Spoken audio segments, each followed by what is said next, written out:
Good evening, ladies, gentlemen, those in between and all around. How are we? Hoping that everyone's had a wonderful start to the week. Hi there, Minxie Rose. How are you doing? Glad to see you in chat. So the announcements must have worked. Sorry, just trying to change the speaker volume because things that I've forgotten previously. Let's have a look. Oh, what are we going to call this stream? I don't know. Basic sockets without coffee fairy. So there we are, we've got something better. Oh, so I got someone following me apparently 7 hours ago when I wasn't streaming. F Deary. Thank you very much for the follow. Hang on. Excellent. Now, can everybody hear me? Those who are watching. Also, quick thanks go to Danny Crom 5, Yak Pie, Turbo Nautilus, F Hinkle, and Brandon Satrum for their hosts, and for all of those whose names I have pronounced badly. Yes, I completely understand. I do apologise, and I will try and pronounce them better in future if you tell me how to pronounce them. Minxie Rose can hear me. This is good news. For anyone else in chat, I don't have a coffee fairy with me at the moment. Minxie Rose is not with me. Well, right now. She'll be back soon though. But for now, I have to go and make my own coffees. Which of course is obviously the worst part about not having my partner with me. Honestly. On with that. You miss my face. Oh, well, now you see my beautiful face. All jokes aside. I am off work this week, so that means that streaming schedule could be a bit dodgy. So just keep an eye in the Discord for any stream notifications. For those who aren't in the Discord as yet, one, why not? And two, have a link. Go on, let's stick a Prime sub in. No, Minxie Rose, I'm probably going to wait a few weeks to get a new 3D printer, to be fair. It's one of those where it's a 4-week pay month and whatever.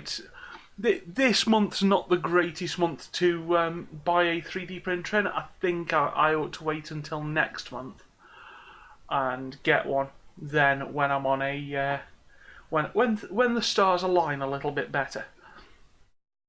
Anyway, that's a wonderful segue into, if you have Twitch Prime or Amazon Prime and aren't using your subscription that you get free of charge, then please feel free to give away some of Amazon's money.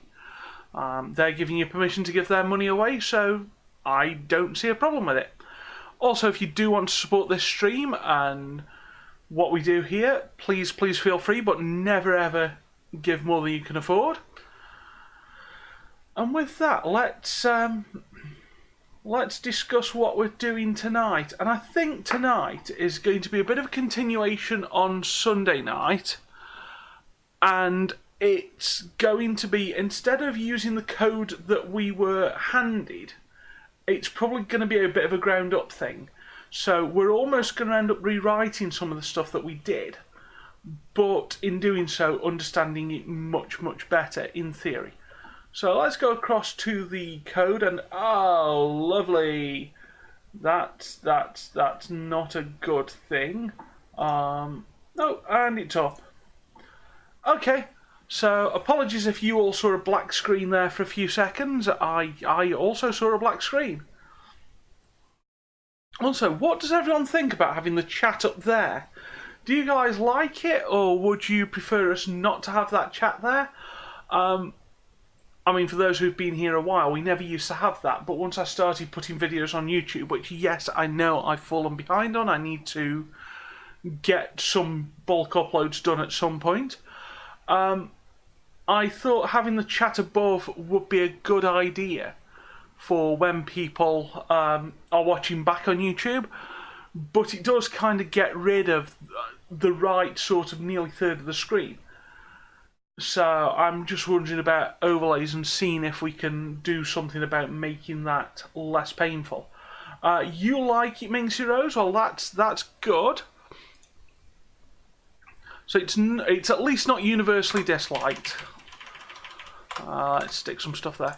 So what we had was this Twitch connection that we were kind of building up from something we'd already been kind of given, and it was becoming a bit of a nuisance because we didn't understand it. So my logic says we still need a Twitch connection. Probably call it a Twitch client for now, but let's empty it. Now I know that we're going to end up refilling this with much the same sort of stuff, but let's at least do this from what we already know. I don't want Twitch socket. Why is that all of a sudden done that? We want Twitch connection.cpp because we don't need most of this either yet. Again, we might need some of this back at some point, but we might as well go back to raw stuff. Now I have again a little bit of a cheat that I can use. Why is it always getting block cursors here? This is strange, but okay, we'll deal with it. So let's try and do this from scratch. Let's say that the first thing we want to do is we want to connect. So we want to write, shall we write a constructor that connects and then a onConnect handler? Let's have a look at the docs. Are there going to be better docs than just the boost ones? So this is a good question.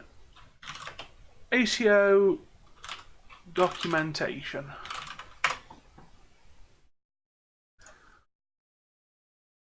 And now there is the non-boost and boost versions. So you can use ACO without boost. And I have checked, apparently it is pronounced ACO. So I shall try and remember that. Okay, so this, hang on, let me do some control scroll so that we can all see it a little bit better. This is one of the things I don't like, is I've got to remember now, really, that my browser window only wants to be that wide. And then you should all be able to see everything that I can see, give or take. Yeah, that looks reasonable enough. I'd love to get a way of maximising windows to certain sizes. I'd love some sort of tiling manager on this. Just thinking, I can't see that many people in chat. Let me go into other people's Discord servers quickly and add a few going live moments. Let's go and where shall we announce that we're live? Well, we ought to go into the One Lone Coder Discord. And by the way, for those who don't know him, JavidX9 on Twitch, One Lone Coder on YouTube is absolutely fantastic. He does mainly C++ without using external libraries, sort of showing programming concepts using small games. And he's now sort of graduating to a top-down car crime city simulator, something like that. Car Crime City, I think we've shortened it to now. Top-down car crime city-based game. If anyone wants to know what I'm trying to refer to without infringing copyright, you've probably worked it out. But yeah, he's doing that at the moment. Yeah, the channel for it's called Car Crime City and he's at Discord, so let's go with that. Going live now. Working with networking in C++ and ACO at twitch.tv Gareth Hobble. So you don't normally see me do that kind of stuff on stream, especially when I have a coffee fairy with me. Well, right, streaming announcements. I don't think we post there. I think we definitely post in here though, don't we? Yes, we do. We also want to... Where else do we kind of post what we're doing? Oh, I thought I was in a C++ Discord. I might not be anymore. Fritz and Friends, no, that's mainly streams. Oh, it's now mainly streams, so let's do it. Let's do the thing. I don't think there's many other places I really want to announce it. So yeah, going back. Sorry, that was a bit of a diversion, and you'll get quite an amount of those. For anyone new to this stream, this is a stream of diversions where occasionally we actually do something, rather than a stream of doing things with the occasional diversion. We get used to it. It just happens. Hi there, Ryan Roberts, Cubs lover. How are you doing? Let's have a look at... I still building Boost libraries and Boost ACO. Oh yeah. Of course, Win32 lean and mean. That is an actual thing. That's not me joking. I thought there was a standalone as well in here. Either way, this has all been done. I am well, thank you, Ryan. How are you? So, okay, so ACO is not just sockets. There's synchronous and asynchronous timers. So we've got an I/O context. Let's actually look at this. Let's have a look at the docs and let's have a look through this tutorial. I'm not going to go all the way through it on stream. I don't think that would be fair, particularly. You're just doing more research on fundamentals and trying to understand when to use them and why. Ryan Roberts, Cubs lover, are you in our Discord? Because we've got... I mean, I'll toot my own horn a little bit here. We've got quite a wonderful community in the Discord who are all very, very helpful. Hang on. What? So, I'm just creating a C++ channel in the Discord as well. So, if you want to ask questions in the Discord or whatever you want, hang on a second. It's not Discord, it's social in here. Because I threw both of the social links down there. I think at some point I was planning on having more social links and I didn't.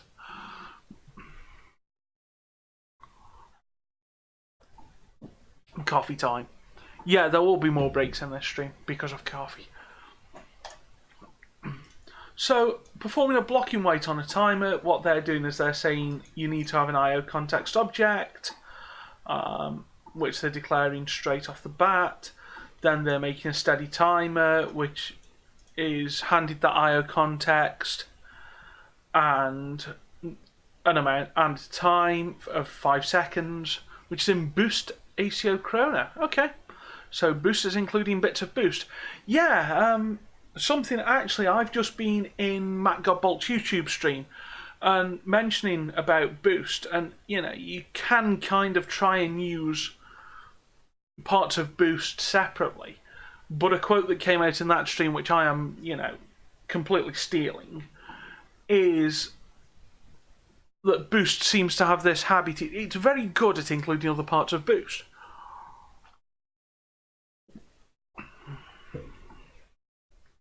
So what they're doing is creating the steady timer. They're then going to say is it expired or not expired. Well, t.wait will wait until it expires and then pings hello world. So that's a standard timer. And to be honest, we could quite easily implement this in a separate program. In fact, do we do that? Do we do something like get some ACO experiments going? Let's do it. Create new project, language C++, console app, a Windows desktop wizard actually, I think.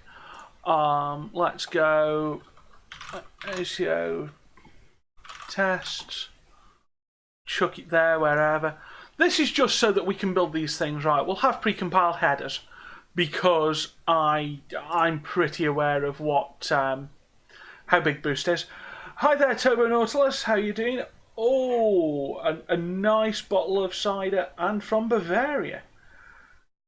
I have never had the pleasure of going to Bavaria, but I really love the Bavarian smoked cheeses.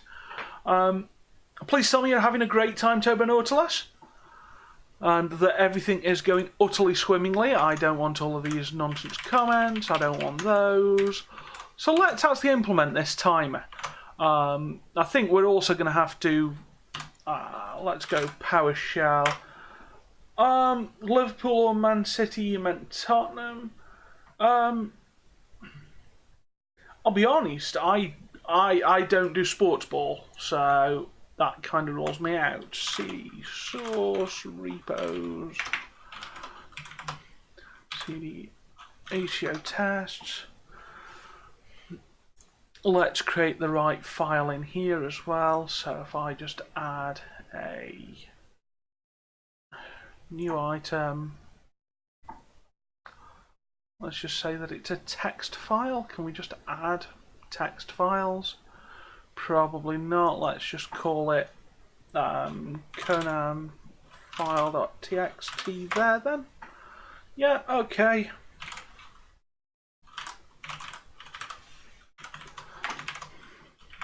In fact, I can almost lift this from this spot, to be fair. Opening File Explorer. Where is it? I put it in a different place on this one. But Conan file.txt. Yeah, I'm just going to steal that, to be fair. Yeah, let me get back to chat. Ryan's saying that you're now in the Discord, I suspect. You like doing research first and then asking for help because it clears that fog. Yeah, and I think most people will appreciate it when you do that as well. Because it's always nice to see that people are interested in doing their own work rather than asking everyone to do things for them, which is something I'm quite a fan of, people doing that and doing their own work. So now that I've got the Conan file done, let's just do Conan install dot. We need to build Boost. We'll go over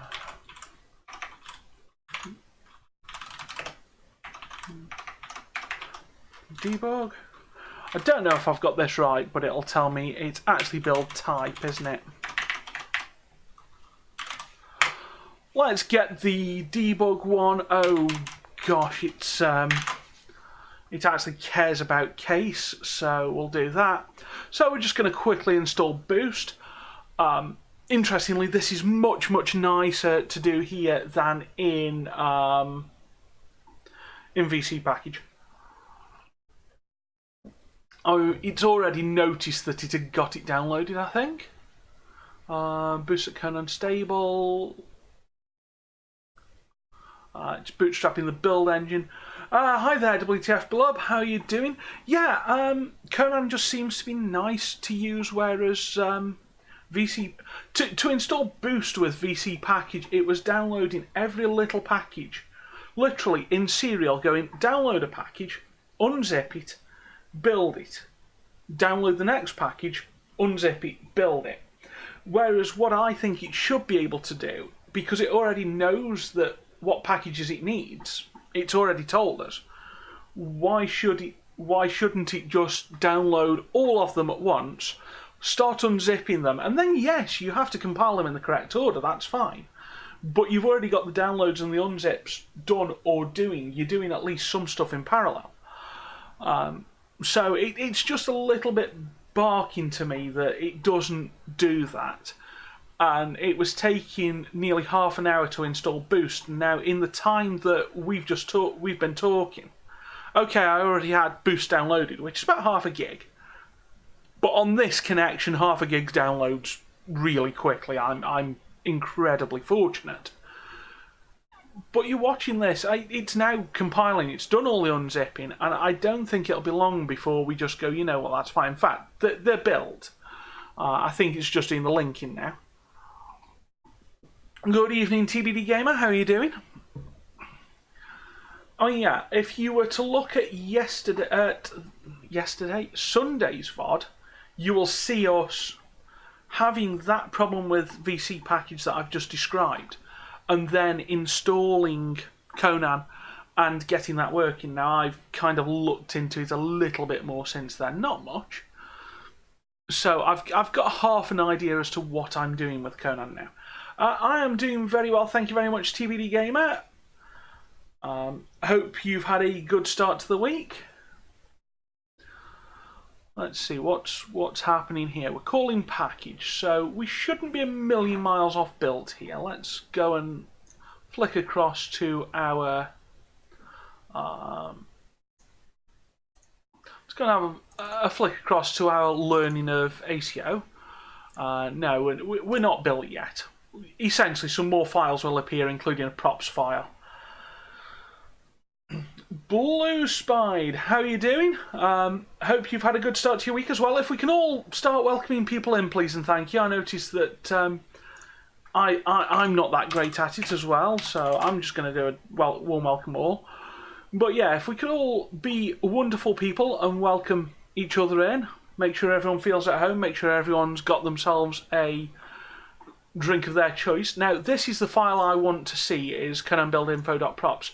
What I'll do is I'll open this in Code Insiders. I wonder if this is a readable format, and it's XML, so I would argue no. WTF Blood, why debug build for Boost? I'm going to get the release build as well. In fact, let's do it now. But essentially, I had an issue earlier when I was playing with Boost on my machine, on my other account. It would not compile my programs with debug linking to a release boost. And I want to be able to step through and use the debugger, so I'm just going to get both. Yeah, I agree with TBD Gamer. Unfortunately, we are working with XML, which I don't find particularly readable. But what it seems to be doing is adding some Conan variables in. And some includes some extra places to link. So it is just adding extra paths for us to look at. So if we import this property sheet into the ACO test project, which I can't ever remember where the property manager is, so I just Control Q and search. If we add this property sheet, then all of a sudden, when we try and do something like include boost aco.hpp, it's there. And yeah, that'll disappear in a moment, but if we start building again. And okay, we've again got the argument to a feature test macro must be a simple identifier. I don't understand that. Fuel Snable, my answer to that would be an ini file. I have absolutely no problem reading ini files. You know, instead of what we had. I mean, they are Conan file. I would argue that is readable. I've got a requires section with boost, with SQLite 3. Yeah, okay, these lines aren't that readable, but you know, package name, version, and where we're grabbing it from. And then generators, Visual Studio. I think that's readable. So I'm going to argue that this is a much more readable format. I think Toml went too far with Rust. We've had that discussion before. But yeah, I don't see why we can't have files in this kind of format. Hi there, Upgrading Dave, how are you doing? Thank you for joining the Discord and for your wonderful introduction. By the way, anyone that hasn't introduced themselves in the Discord, if you feel like you'd like to, there's an introductions channel where we can learn more about each other and general intros. But yeah, I class an ini file as readable because I can. JSON could be readable. YAML can be readable. XML, I think, is just too noisy to be easily readable.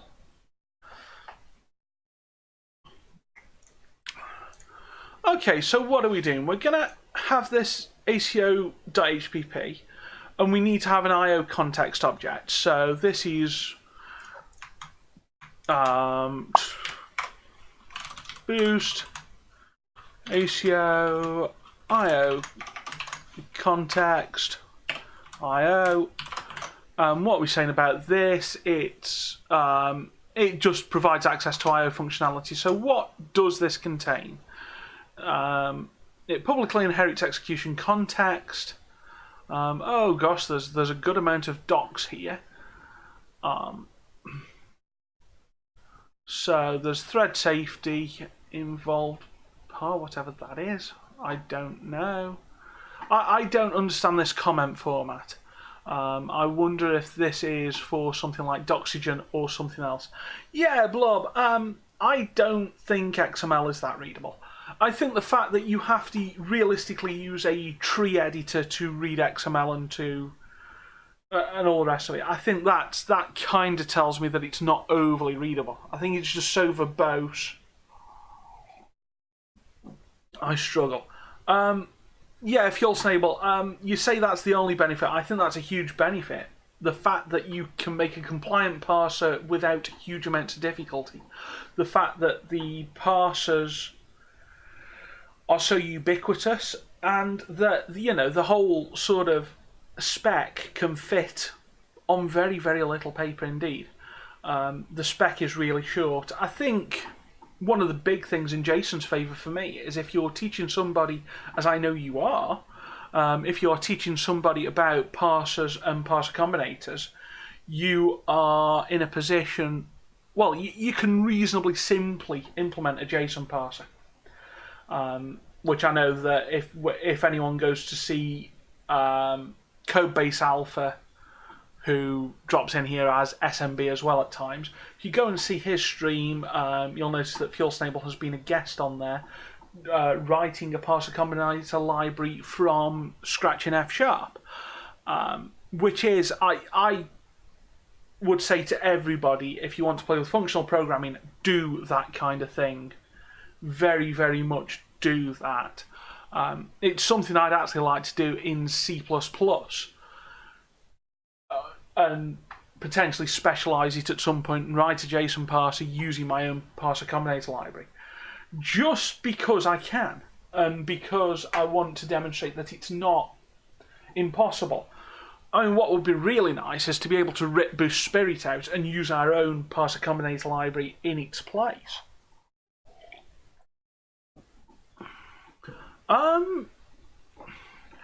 Fuel Snable, that looks horrible to me. What Fuel Snable's just put up is x equal x goes to 0, 1, 2, 3, 4. Well, let's have a look at the JSON spec quick and see why that's not allowed. So if I go json.org, string value, okay, well, we're accepting that is a string, the x, so it's the value that we've got a problem with, I would suggest. So what is a value? A value is a string number, object array, true, false, or nil. Number can be... the leading 0 is what kills you. So if you notice, let me copy and paste this into something like Notepad, because this is actually incorrect. This is not JSON because of that leading 0. If we go through the railway diagram, it goes, well, we'll go and we'll say, we're going to parse out that first 0, cool. The next thing we have to parse is a dot, or we claim E or nothing. So a 1 cannot follow a 0. You have to have a 1 to 9 first, then as many digits as you like. So leading zeros are not valid JSON. That is how you fix it. And I expect a lot of parsers will accept that. I expect a lot of parsers will accept something like 1, 2, 3, 4. I expect that will be accepted by a lot of parsers, which is, again, not compliant. You shouldn't be having trailing commas, I don't think. Anyway, let's have a look at arrays. An array, yeah. So you can't have trailing commas in an array. Again, looking through the railway diagram. Same with an object. So that would be illegal. That's legal. But then going, that again is illegal. Back to legal and illegal again. So the standard is actually quite tight in terms of you can't officially get away with much monkey business. The issue is a lot of parsers will accept things like that, or will accept that, or will accept, this kind of nonsense, which is incorrect. The way I would, and I've never written a JSON parser, but what I would like to do when writing one is literally go off these diagrams and nothing else, and not accept anything else. So really be quite strict in what I accept.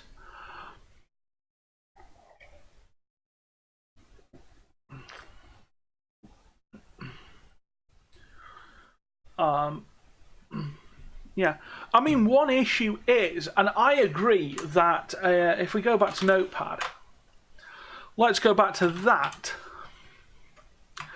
That isn't compliant. Well, let's just do. Let's make a JSON object. Well, a not working JSON object, because this isn't JSON. Fuel Snable's pointed out that is how you do it, but then of course you get logs of bug reports. My answer to that is I'm going to close those bug reports, refer people to the standard, and say that I'm intending to do a standard implementation and not a liberal implementation. If they want a liberal implementation, then go somewhere else. But essentially I would be closing those bugs as intended behaviour. But that is entirely ambiguous, because that could mean 1234. But of course, a leading zero in some languages, in some notations, means that you are working with, that denotes a octal number. So what this could be is, well, let's work it out in calculator. So we've got we probably want programmer, don't we? So if we're working octal and we put 1, 2, 3, 4 in, that's actually 668 if it's interpreting the leading zero as the number following is octal. So not only is that non-compliant, that is ambiguous. That is entirely unambiguous and compliant. So I'm just going to stick with compliant behaviour. And yes, people might go and use Newtonsoft instead, or people might go and use someone else's JSON library instead. I personally don't have a problem with that. I'm not going to compromise what I'm doing. I'm not going to compromise stuff that is definitely stated in standards because of people saying, I want non-compliant behaviour.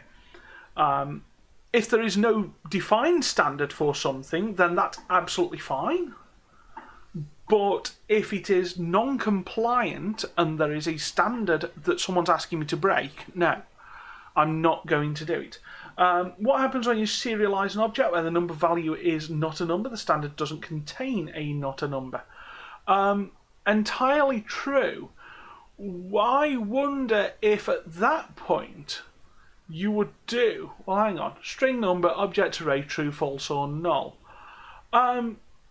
You might use a string of not a number. So throw the not a number in quotes, because that clearly won't be a number at that point. I mean, these are all sorts of things that you have to work out as you're sort of building your library up. But essentially, I am very, very... what do you deserialize into? Because then it's a string. At that point, if you've got something that's trying to be a number that isn't, you either have to deserialize into, let's say, an option of number, and go, well, this may be a number or it may be not a number, or you deserialize into a string and then tell, and then whatever program is using your library has to handle that conversion. Or it could pass you a handler. It could say, okay, you're going to deserialize into a string. This is what I want you to do with either a string or a number. And you start playing about with union types, discriminated unions, that kind of thing. I think this is all pretty answered, but we've gone so far off piece now that I'm going to try and bring us back. So what? Before I do, what is this transit? To format and set of libraries for conveying values between applications written in different languages.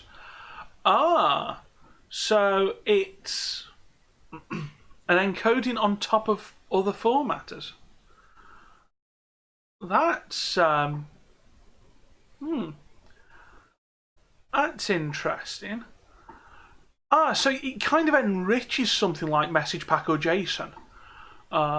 Yeah, that's kind of interesting, actually. I think at some point looking at this might not be a bad idea.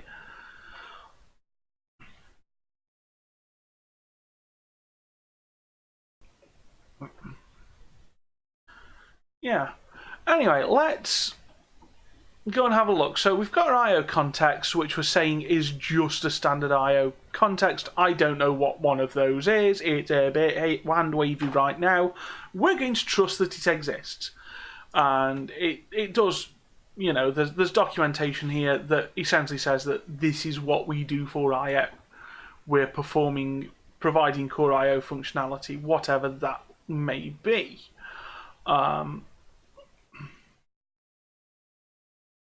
To some degree, it looks like the Haskell I/O type. I mean, what does it have in it? It has an executor type,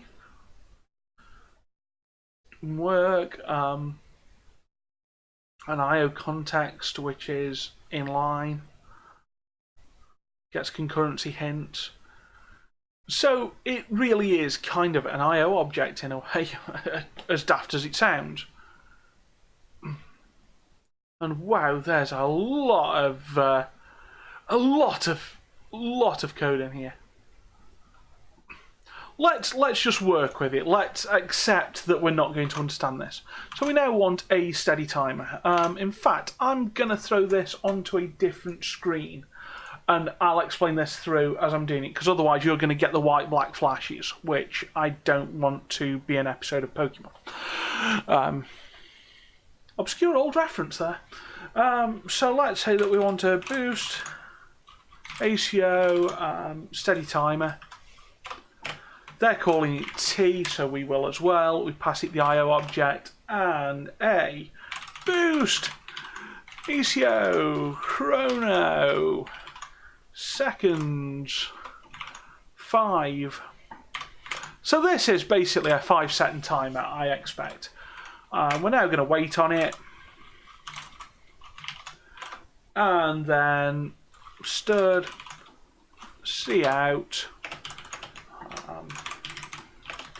hello world, why not, and stud, end line. And I know, there are people that are saying, why don't we just do that, or why do we're going to flush the buffer. We're only not going to flush the buffer if we're doing things in loops and writing out to files, and then we'll just flush at the end of writing the file. So yeah, for anyone that's not entirely sure what std_endl is, realistically it's something akin to that. In fact, it could even be implemented as that. I'm pretty sure it isn't, though.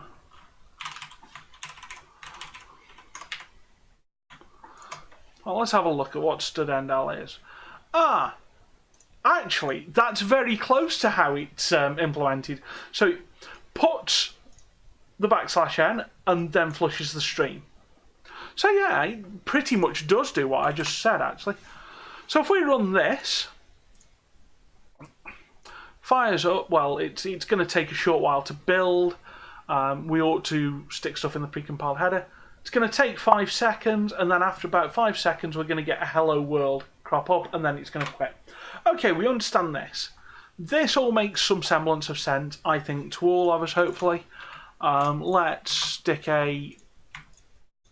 make sure that the timer's roughly right and do that kind of thing. Let's also chuck this in the precompiled header. Stick it there as well. Header files, pch.h. Oh, I hate that.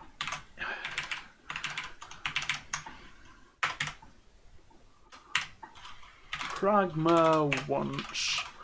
Forget the whole if-def nonsense there.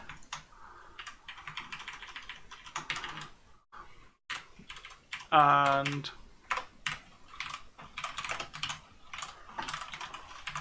can go in as well.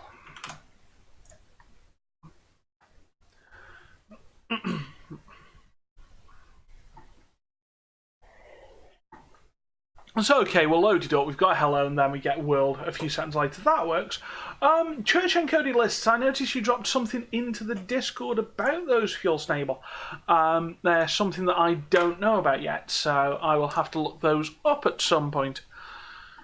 So anyway, I think that's the first part of ACO done that we're interested in. Now, obviously, this was synchronously, which is a bit of a shame, but the next example that we're going for, and in fact, why don't I stick this link in chat, so if people wish to follow along with this tutorial, Pragma once is not portable as far as you know, Fuel Snable. So that's a reason to use the FN guards. Let's see which compilers do and which compilers don't support Pragma once. It is officially non-standard but widely supported. To be fair, are there any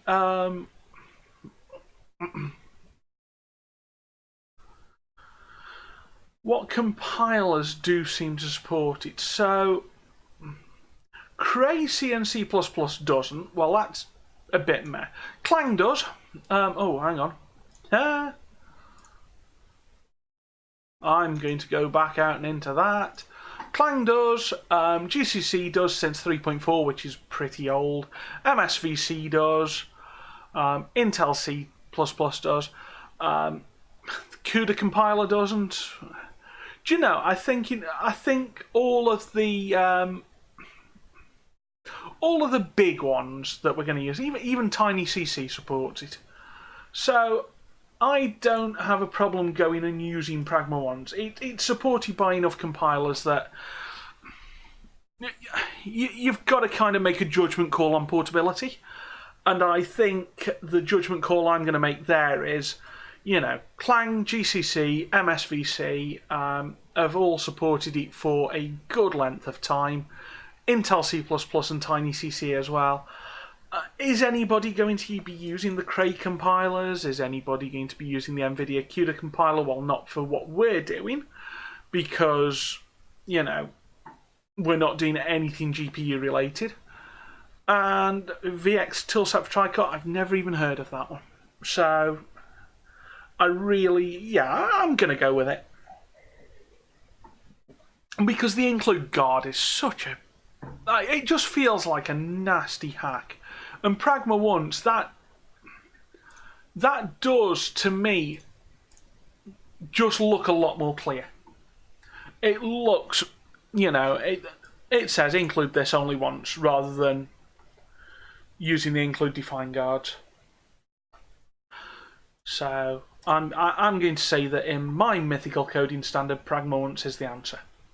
And that's basically what I'm going to do. So let's go and check a few things. Okay, so back to our learning how to play with ACO. Let's have a look at the ACO asynchronous callback functionality. So we're going to modify this program to perform an async wait on the timer. So we've got the includes of IOStream and Boost ACO HPP again. we're now going to, instead of world being straight after there, it's going to be in its own function. Let's say void print will pass an error code to it. So boost system error code and pass it by constant reference E. Now, whether we use that all the time, I don't know, but let's just stick that in there. So that's what we're going to do on the print. And then in main, we're setting the timer up exactly as we used to. We'll set the hello up there, although I'm tempted to prove that we're doing this asynchronously by sticking it there. And then async wait, and that takes the address, well, a reference to the print function. And in theory, we should see hello and then about 5 seconds later world. And let's see if we can prove that point. We can. Hello. What have we done there? Because I've rushed into this and not got this right. Let's have a look at this. And I'm sure that someone in chat has answered why this isn't working. Oh, they haven't. The async wait on there, we're never waiting on that. So we're saying, make the IO, make the timer, do an async wait print, do the studcl out, and then I'm going to put it in anyway because MSVC doesn't seem to return 0. We're never actually waiting on that. So if we go io.run, that should wait for us. So we have to give the context some work to do, which is this async wait here, and then we run it. And it'll only return once the work is done. So again, in theory, we should get hello about 5 seconds later. We should get a world coming out. Have I talked for 5 seconds yet? Probably not, and I have now. Okay, that works. So that's what I/O does. So the I/O context is there to make it so that we've got something to wait on, even if we're doing an async wait. So essentially, we're doing a blocking wait there. That's interesting. Let's carry on then through this. They're now suggesting that we should modify this program, and the timer, what we're doing, the timer is now going to fire once per second, and we're going to pass additional parameters to our handler function. Okay, cool. So that print now is going to take something else. It's going to take the timer, boost ACO, steady timer, and it's taking a pointer to that.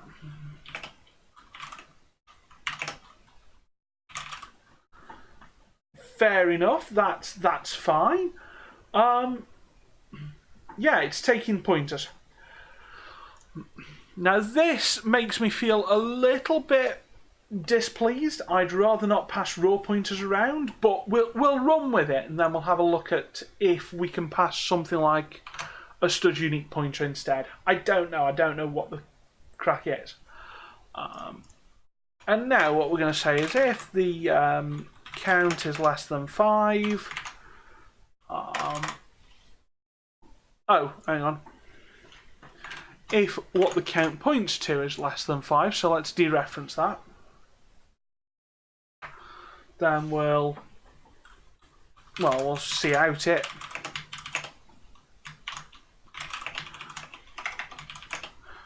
Stud end all. And then we'll do the increment.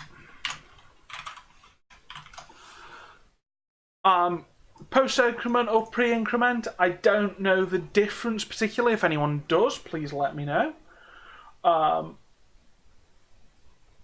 Otherwise, I'm just going to use what we're given here.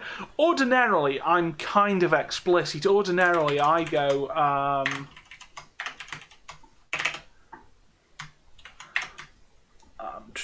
well, I'll at least do that. Plus equals 1. I might even write the whole thing out in full, but the whole post-increment, pre-increment, post-decrement, pre-decrement, I don't understand well enough. Catching up with chat, upgrading Dave, never used protobuf, can't be 100% confident, but transit might be faster to serialise back and forth from JSON. And transit doesn't require a predefined schema. What transit looks like to me, let's say, is transit looks like a way of encoding more rich information, more rich type information over the top of something like JSON or message pack. Is that reasonable? WTF Blub has given us an answer on pre-increment and post-increment. Pre-increment returns the new value and post-increment returns the old value. So what we're saying is, I don't know, int x equals 0, int y equals x plus plus, and that's saying x is now 1, y is 0.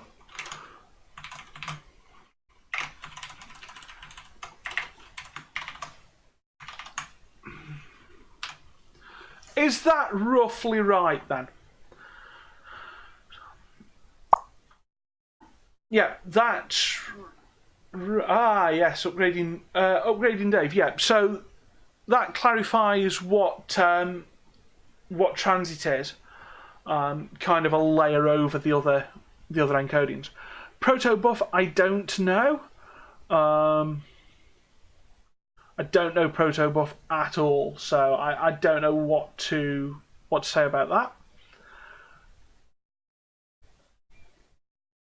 So hang on, I'm trying to do a few things at once and then remembering that I don't do a few things at once. This is bad news. Yeah, someone to watch then. I do know that John Skeet has done some talks where he uses protocol buffers. I know he uses mainly .NET and is a big C# guy, and I think even professionally uses C# right now, rather than just doing it in an amateur manner. Well, I say an amateur manner. He still dove into the spec a lot. He was an amateur C# developer who was probably pushing the definition of amateur in terms of he was not at the time doing it for hire or reward. Minxie Rose, not a lot of things to say.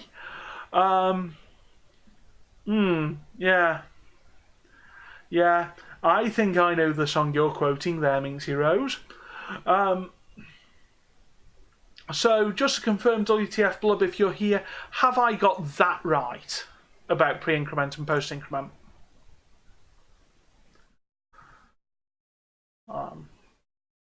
If so, that is pretty cool. I'm still not sure that I'm going to use it. Although, to be fair, right now, I could quite easily justify doing... I could justify learning how to type, but I could justify doing that as well. Okay, let's get rid of that. So we've now got the print function somewhere near. What we also need to do, of course, is we've got the timer through. We need to reset the timer, so we need to say that our timer expires at, the timer's expiry plus a second.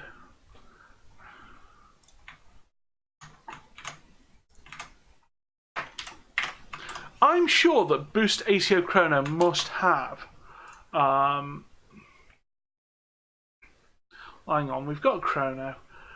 There must be a something in here about. It's possibly not in this exact file. It might be Stud Chrono.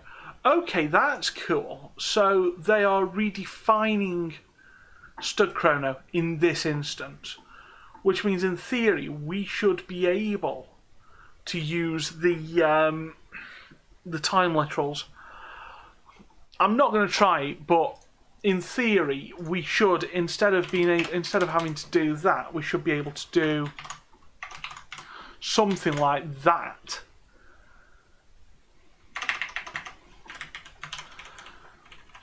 Which I think the C++ custom literals are quite nice to look at.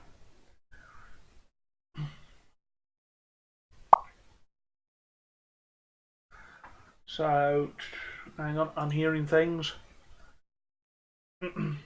Yeah, some people prefer pre-increment because it's one or two fewer instructions when compiled. At which point I have to go to the infamous Compiler Explorer and have a look at this.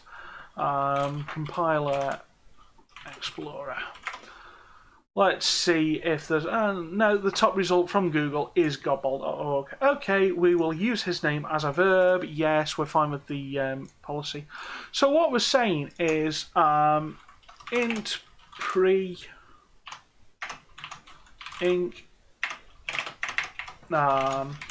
int val return ++ val.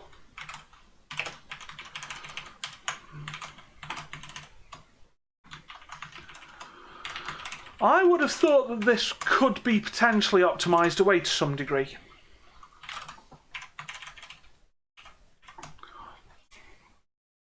So let's go GCC, let's put O2 on and compile. That's one instruction for both. So we're either loading effective into the EAX, the RDI +1, or for post increment, right, hang on. Yeah, because it's optimizing out the addition. So we're either just returning the same value and not caring about the addition, or we are loading effective address, which is essentially adding 1. So we're saying stick in the EAX, which is our return register, whatever's in RDI, +1. Yeah, that's kind of cool. What happens if we go into, let's not go for the Wine MSVCs. Let's just go for x64 MSVC. And obviously -02 does nothing. I think it's /O in this. /O2. Compiling. So yeah, again, even in VS, we're getting either a move from ECX across to EAX, or we are doing a load effective address, and either way returning. Okay, yeah, that makes sense. Oh, site is being updated. Yes, of course, because Matt is streaming right now. So that's the kind of post-increment, pre-increment thing. By the way, you can now, and this is something that's been released today, let's actually do this. Obviously, we'll get nothing back. Let's go trunk.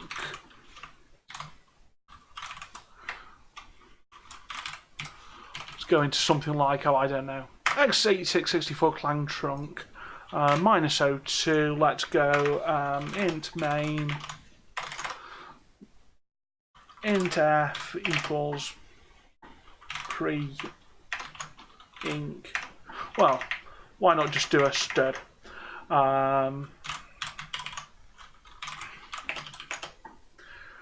Pre inc of 5 stud end line. Oh, I saved, which I didn't actually intend to do. And of course, it isn't there because we need to go and include IOStream. All of a sudden, that should compile quite nicely. And what we can do now is we can execute that. Let's drag an output window up.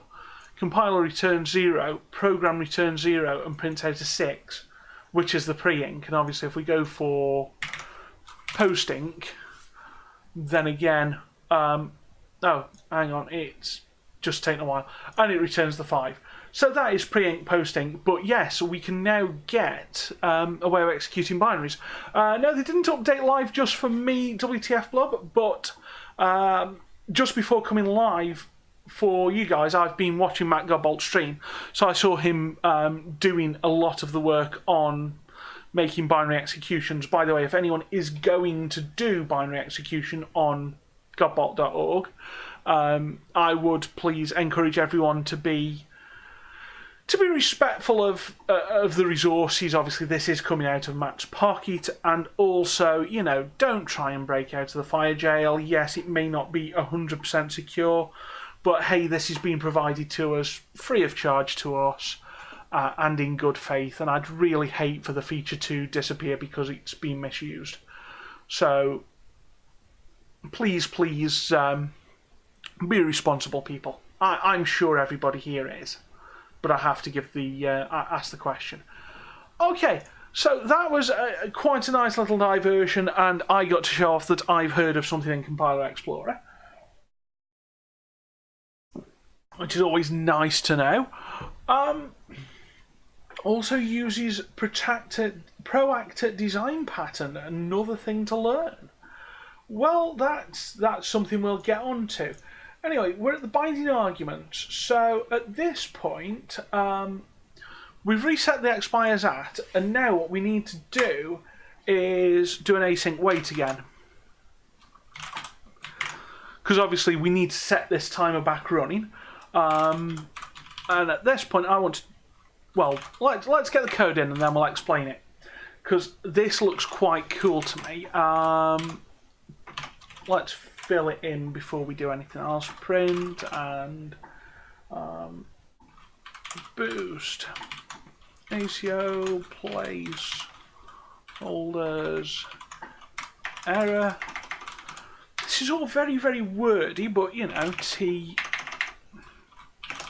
and count. And are we going to get? No, I can't. Really? I'm not. It's not going to do the include for me. Okay, I'll do it myself.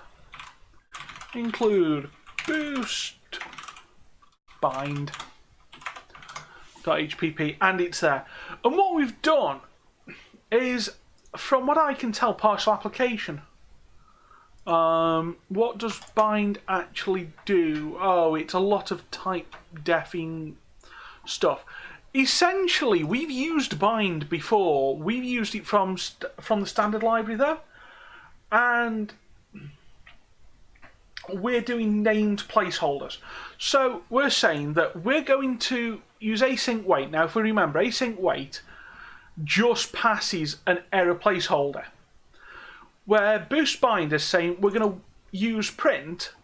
We want that error placeholder, so we're going to pass the error through there, or the error code, but we're also going to pass T and count.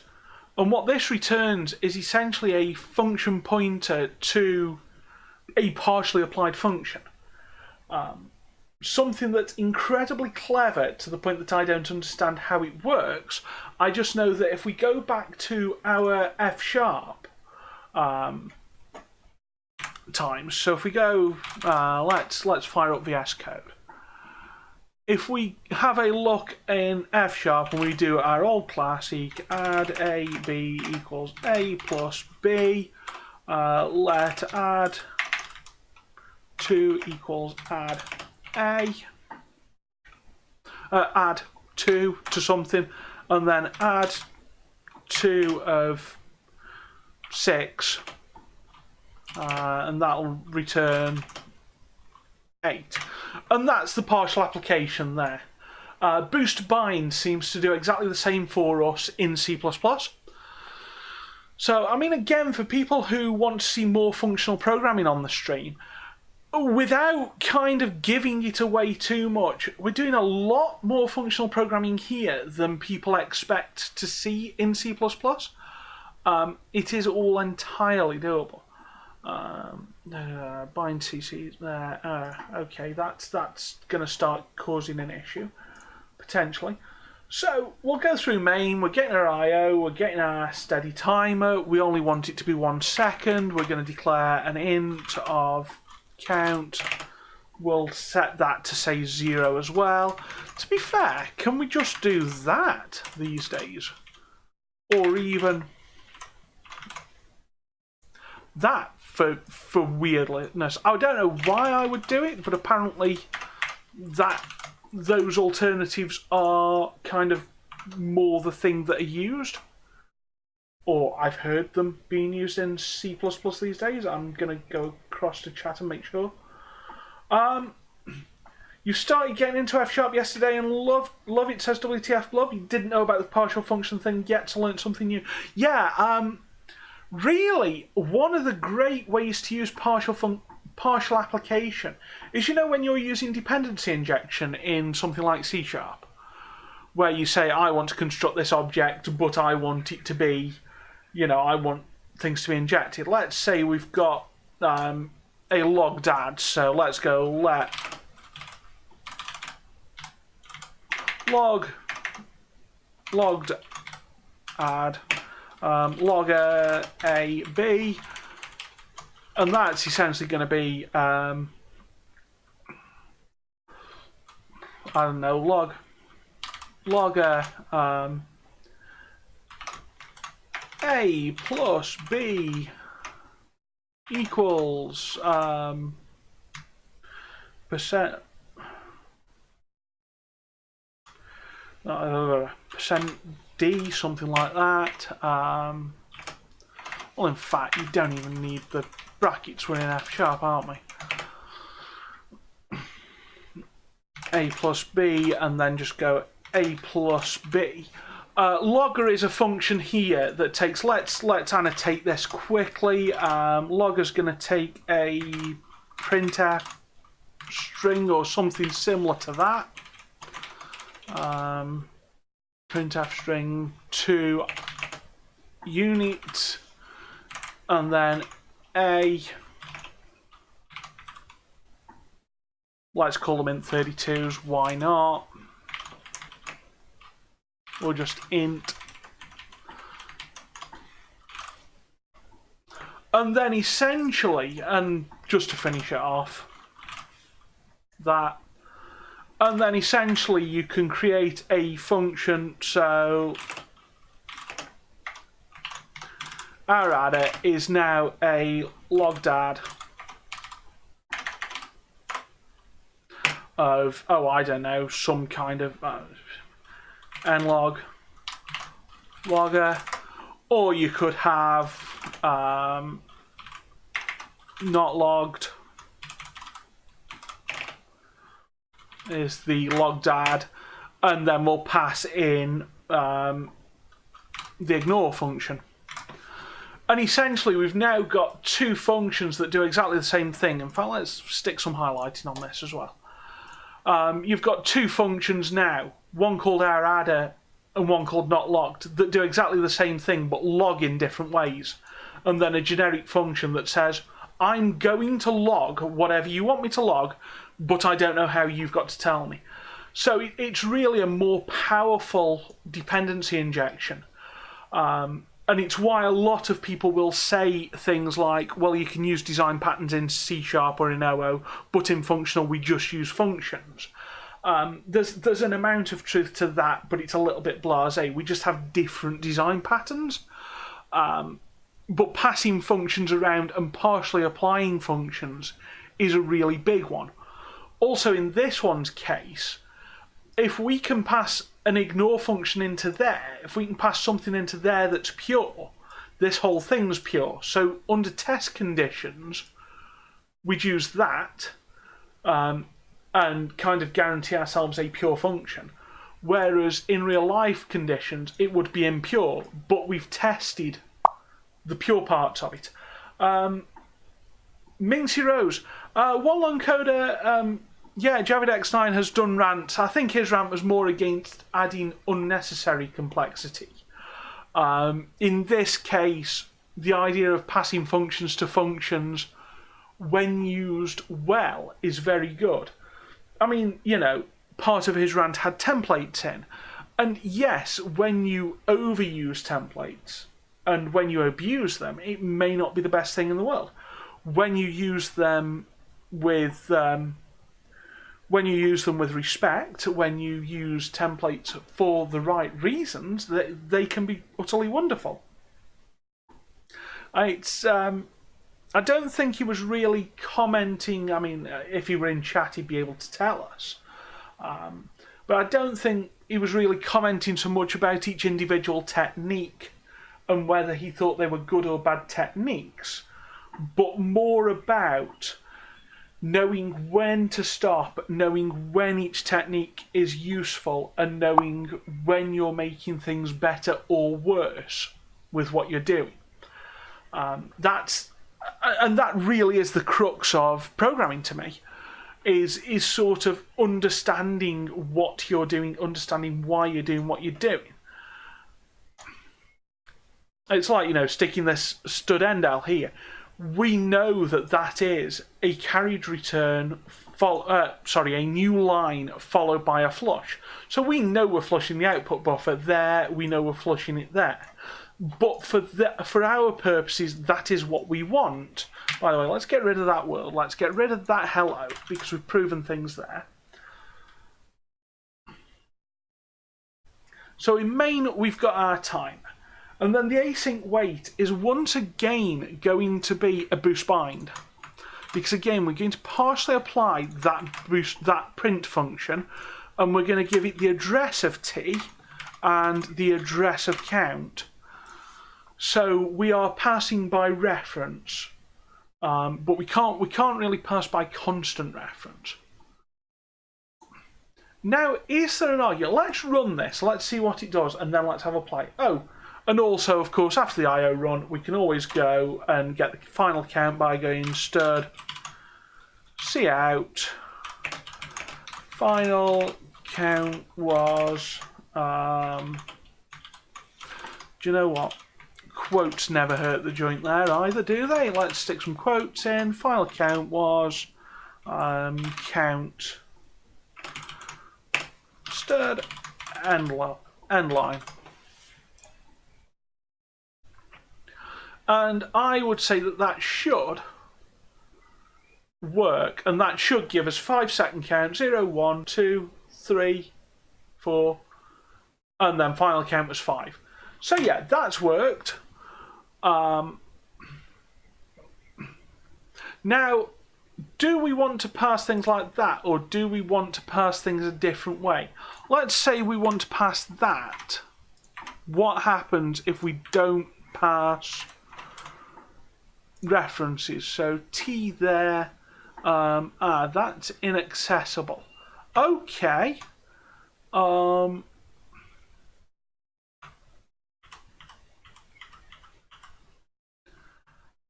I mean, again, this is passing an address of, and it's coming in as a pointer.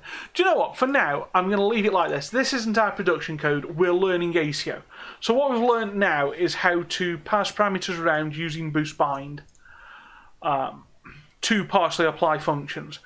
I guess this point's probably going to get laboured a bit more, because this is more, boost is for C++ developers, really, who haven't kind of looked in the functional world. It's not as common as it is on this stream. So, using a member function as a handler. So at the moment, this is a free function, which is all well and good, but for organisational purposes, we don't always want that.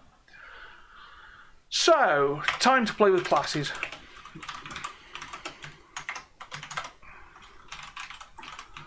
So let's make a class printer. Let's say that we'll make a constructor printer,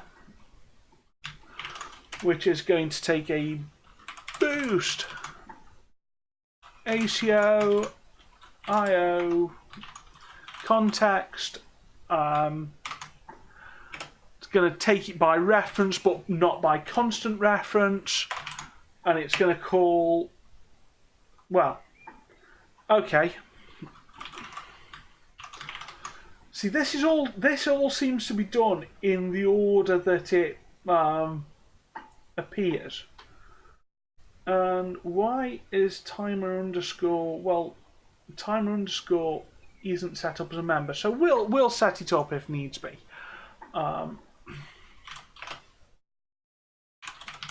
Boost ASIO chrono seconds 1, and I don't like this, you know. I'm going to scrap the underscores there.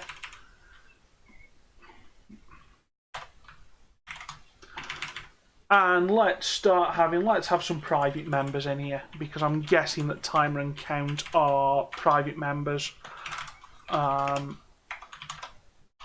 In count and steady timer.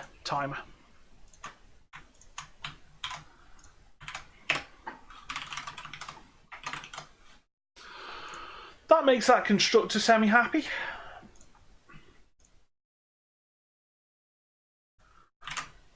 Oh, that wasn't what I wanted to do. I did a minimizing. I did a Windows right on the wrong window. That's better, although it should have been Windows left that I'd have done, so that I can see your guys' chats as well. So, now that we've got those about the place, let's do a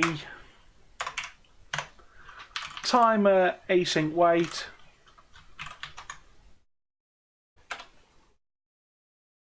And it's going to be a boost bind again. So boost bind address of, well, pass a reference to printer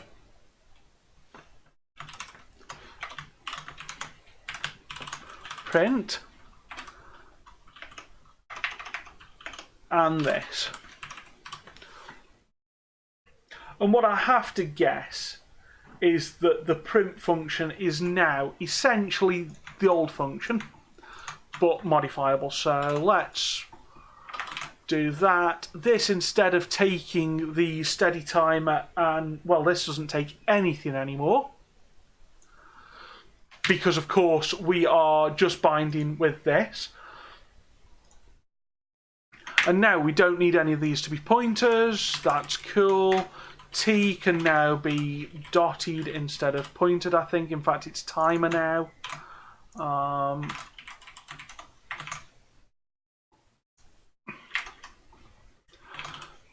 And again, we're not throwing pointers around the place. And on the boost bind, again, we're just going to... Well, in fact, the boost bind is exactly the same as it's always been. It's that. And again, the reason for us using bind is because we need to pass this through. Essentially,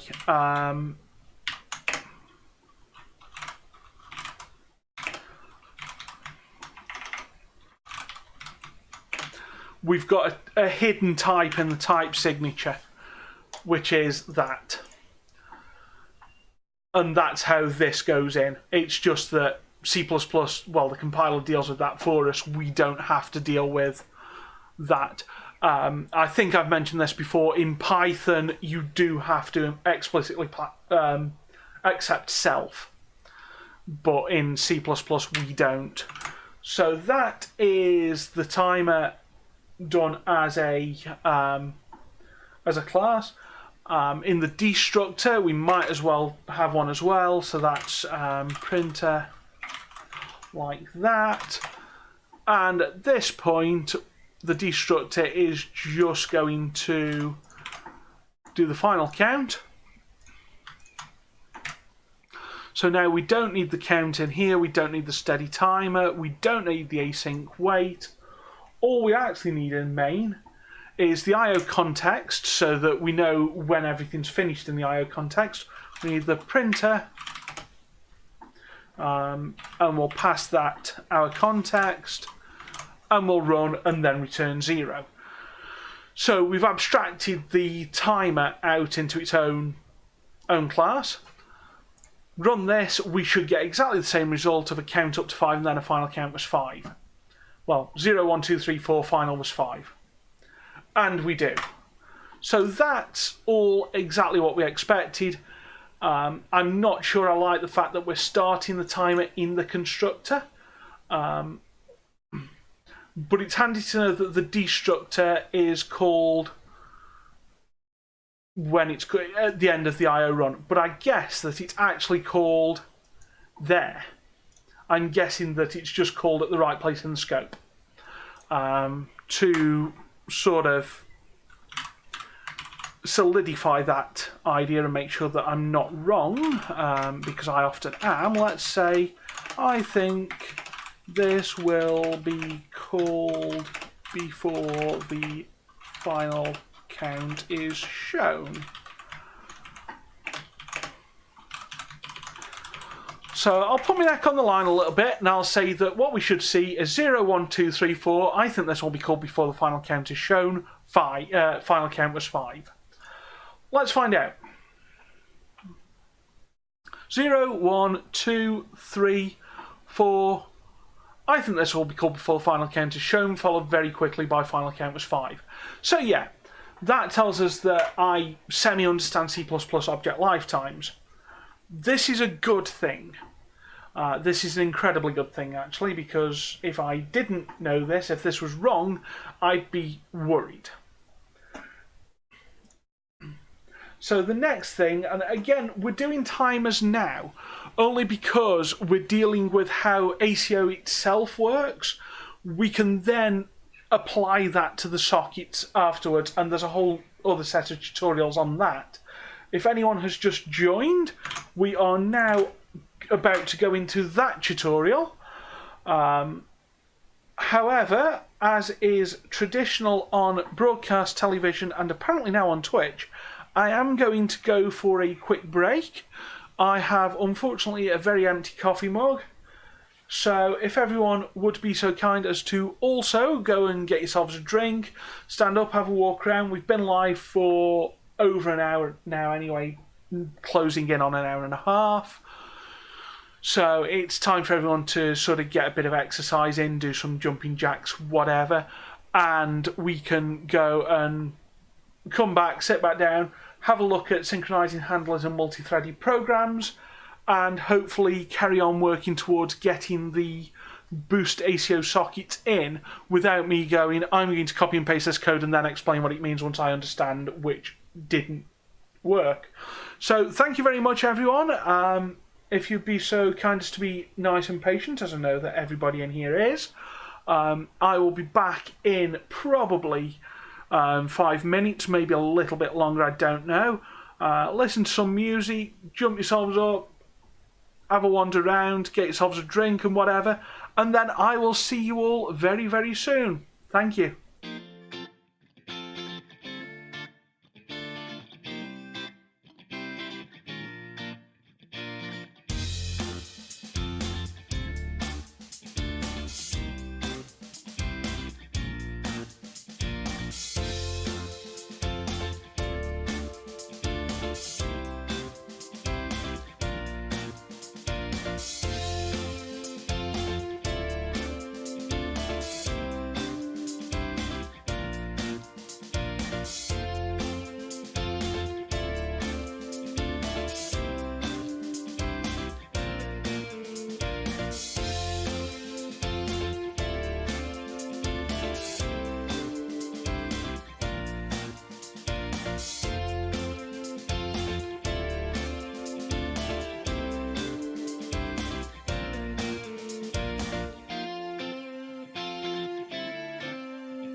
And I'm back from the break, and oh no, we've got that problem again, have we?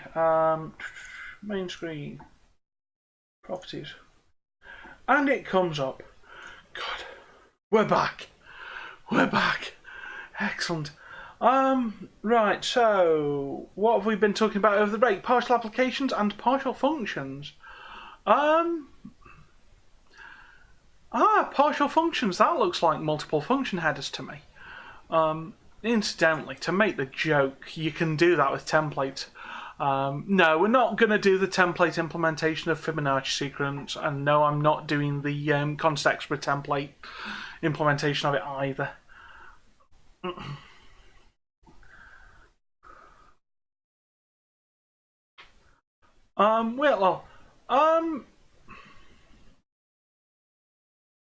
Yeah, that's pretty much it. I mean, to go back to this is partial application where we're going, you know what? Our adder is actually now, let's put the types in.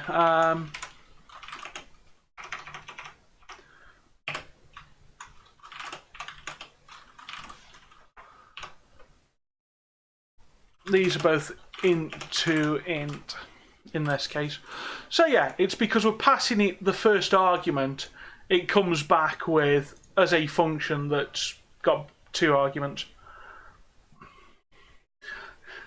Well, good choice.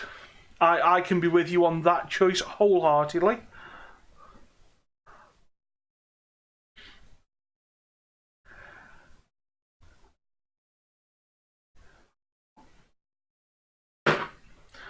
Excellent. I'm dropping things all over the place, aren't I?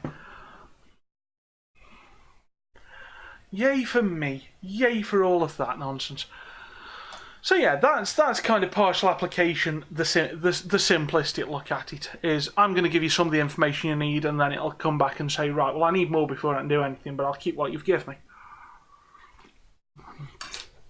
I have coffee again. So let's go and have a look at synchronizing handlers in multi-threaded programs. Are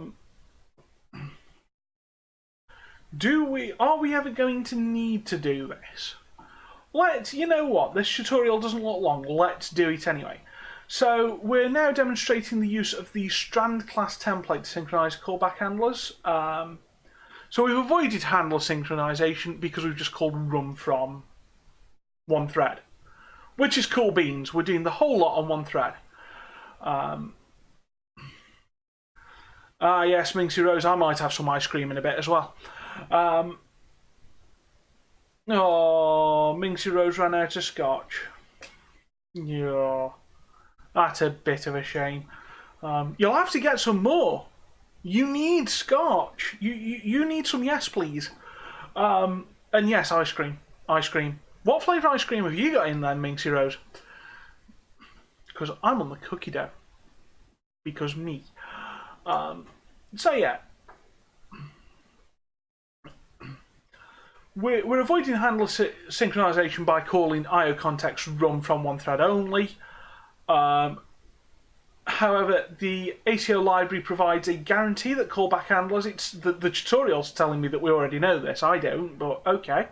The ACO library provides a guarantee that callback handlers will only be called from threads that are currently calling IO context run. So calling it from one thread ensures that we can't run callback handlers concurrently. Yeah, that makes sense. They can only be on this thread. They can't be on any other thread. So yeah, it's a good place to start when developing apps. Single threads are fine, but we can get an inability to scale on multi-prop machines, poor responsiveness when handlers take a long time to complete. So yeah, all of this for now is a good place to start, but then we want to go into multi-thread at some point. Right, I need to pop the stack a couple of times to explain where we are. I am writing a Twitch bot. If we go to that project, we have a Twitch bot that I can fire up, and it's got some simple command. Well, I apparently can't fire it up right now. Why can't I do that? Are we in some mode that I don't know? Twitch socket connect, WSA cleanup. What's moaning? Where's my linker getting crying at? So it's Twitch socket. It's is moaning. Why is Twitch socket giving me a problem? McFly, hello. See what happens if we go 32-bit. No, we fail on that as well. We fail with SQLite 3 there, so debug 64 should work better. In Twitch socket connect, Twitch socket in connect, we'll go into there. WSA data, is this moaning because it's struggling to find the Windows? Yeah, we've taken out the Windows socket, haven't we? Where is it? For whatever reason. Let's include it actually in here. Pragma, comment, whatever it is, I can't remember. Win sock 2. Let's see which library we're in. Which library do we have to include for this? ws2_32.lib. Where's the main function? So yeah, it's lib, and then okay. I know the format of this.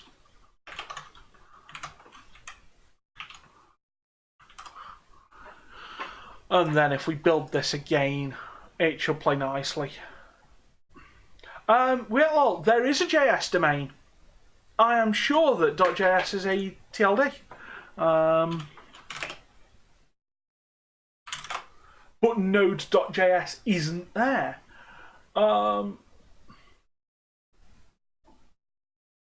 Yeah, there should be. Kickstarter for it. I'm sure there is one. Oh no, they don't exist. Oh, fair enough. You can't do it. No country has decided to use the exception yet. The extension. That's a shame. That'd be really cool.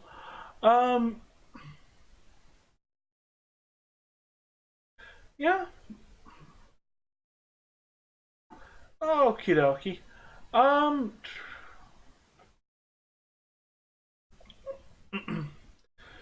mean, there are all sorts of global TLDs that are out there. I know CC is out there. I know that Microsoft have got MS. Actually, yeah.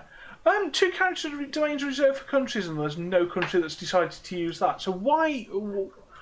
What's the MS TLD then? If we're going for that, I will unwind the stack and explain what we're doing now. It is MS is a TLD for Montserrat, a British overseas territory. So yeah, there is a country that's used it. Okay. And Microsoft just uses it and buys domains that way. Okay. Websites based in or having something to do with Mississippi will also use the .ms domain. Okay, so that's fine. I mean, I've got a .dev domain. In fact, I've got 2. I've got a couple of in-joke dev domains. We might actually move across to using one of those at some point. Anyway, that's all by the by. To unwind the stack, so what we're doing is, at the moment, developing a Twitch bot. Said Twitch bot does things like says hello to people when I put hi in chat. And moderators can hit that horn to tell me that, hey, you're being a goof, you're on the wrong scene. Things like that. Which at the moment uses pure WinSock to deal with the network communication. Now I want to move that to an asynchronous implementation of the boost sockets, because at the moment we're stuck in a wild one. I can't exactly throw a GUI on top of this. I'd really like something like a WX widgets GUI or whatever to help with the configuration of this bot. So that's the goal, is this Twitch bot. So trying to learn how to use Boost ACO right now. And we're on the Think Async website on this page right now is what we're doing. And just learning, I know it says about timers, but this is, using ACO without bothering with the network communication at first to get used to it. So I've made a separate project. I've already installed Boost into it using Conan. I tried .vc package before. That was just slow, and I understand it, but yeah.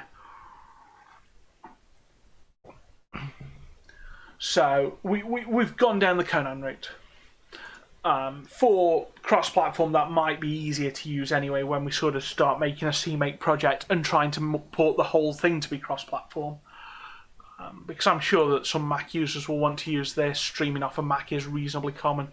I might do some streaming off Linux at some point and would like this to run on either my Linux machine or the Mac over on that screen there. I don't know if you can see my gesticulations.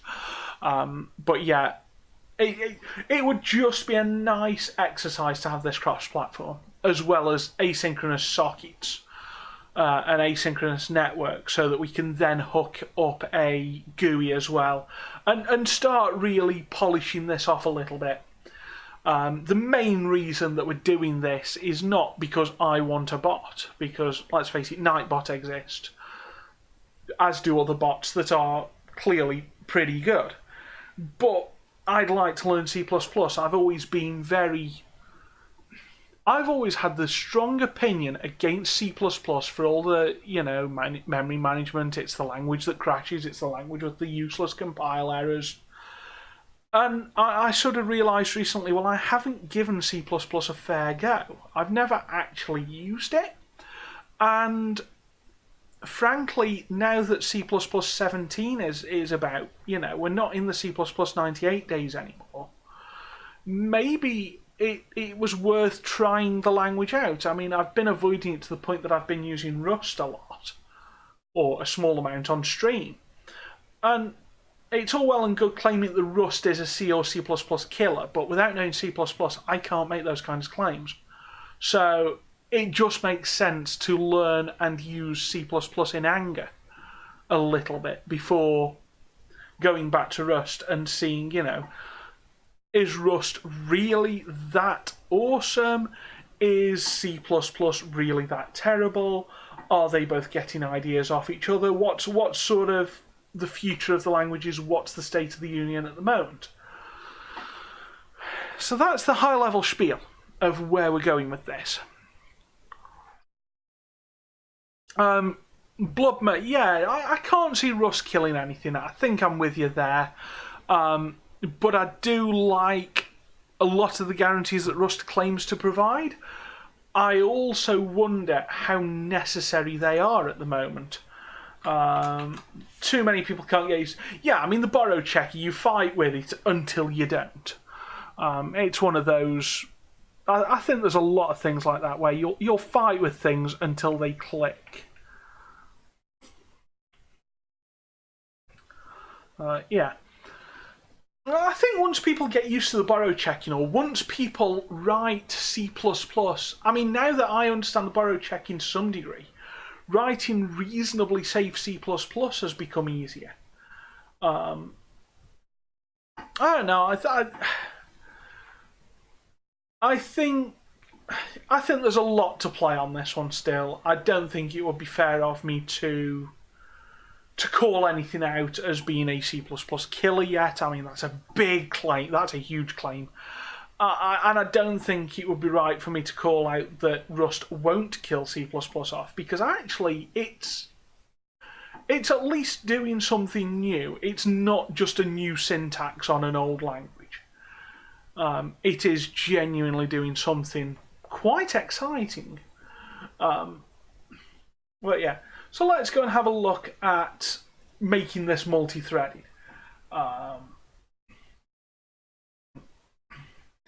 Yeah, I mean, just really a lot of code in this tutorial. So let's, you know what, you've all watched me type enough. Let's do the copy and paste thing. So we're going to grab thread. Our printer now is going to have a strand and multiple timers, so that's going to be timer 1, and we'll stick it here. We'll have timer 2 as well. Timer 2 can do exactly the same as timer 1. Obviously that's not needed. We'll have a strand, which is the new thing that we're learning about, which is a boost, ACO, make, strand. And again, that will take the IO context. So this is all about the IO context again, isn't it? That needs to be timer 2. The strand now needs to be a thing. That needs to be a, well, what does make strand return? I expect just a strand, in fairness. So let's say boost ACO strand as a get. Boost ACO strand. I said strand, I typed string because I'm so used to typing string that typing strand was quite unusual. That's saying argument less template, class template boost ACO strand is missing.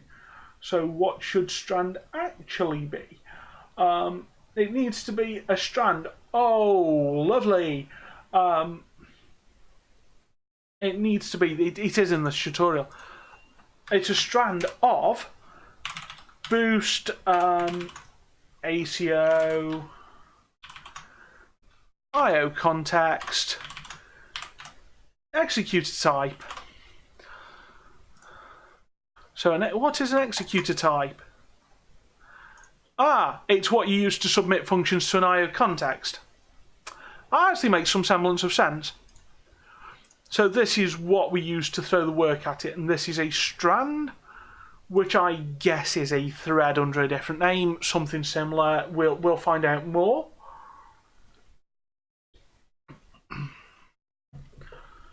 So we've got our constructor now made up, well, to some degree.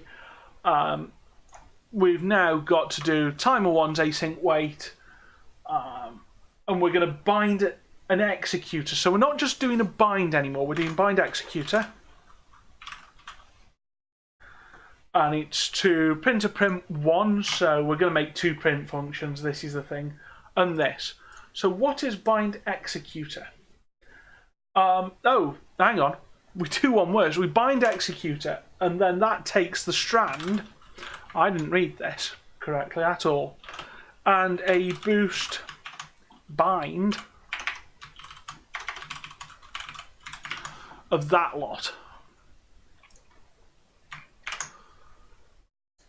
Does that now work out? Boost has no member bind executor. No, it doesn't, because it's actually in the ACO namespace. And print, oh, hang on, what are you moaning about now? Open, open, open, close, close, close.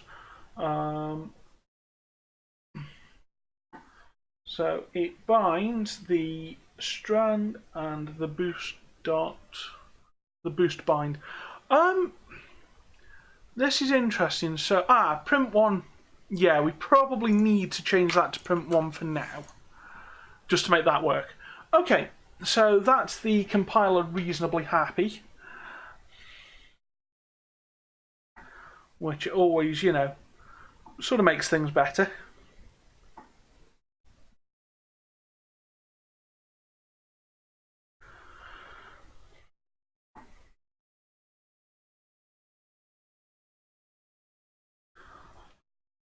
Oh, come on, phone. Shut up.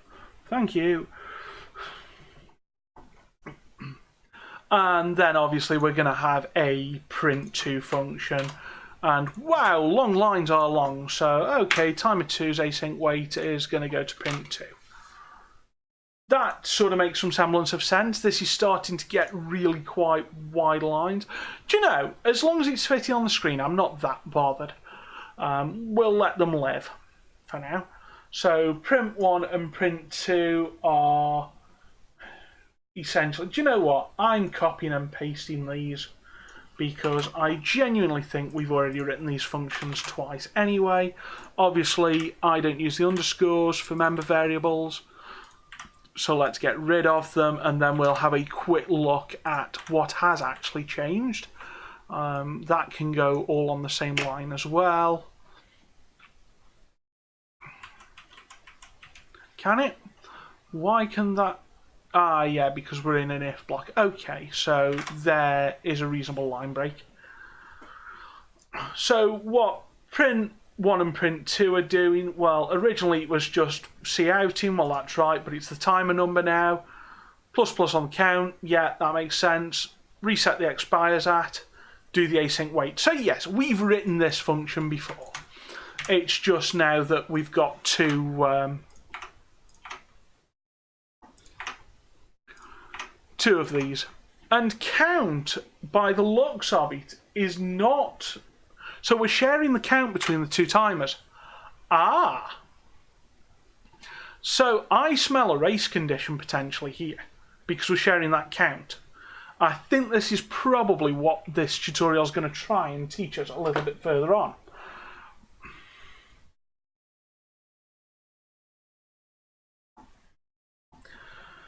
So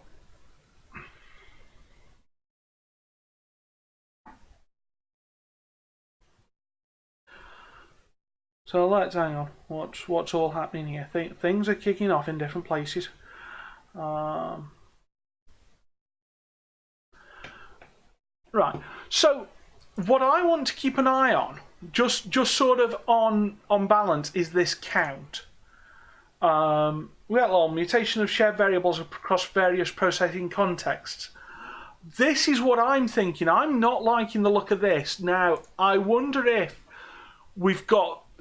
this is what it's showing us about thread synchronization, the fact that it can do this in a thread-safe manner. So we've got the strand, we've got the two timers, so we've got the printer object dealt with.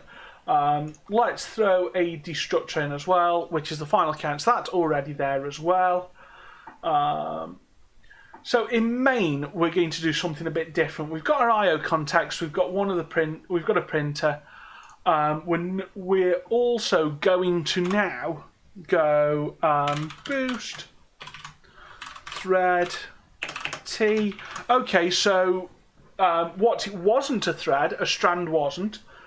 And this is again going to be a bind. Boost bind.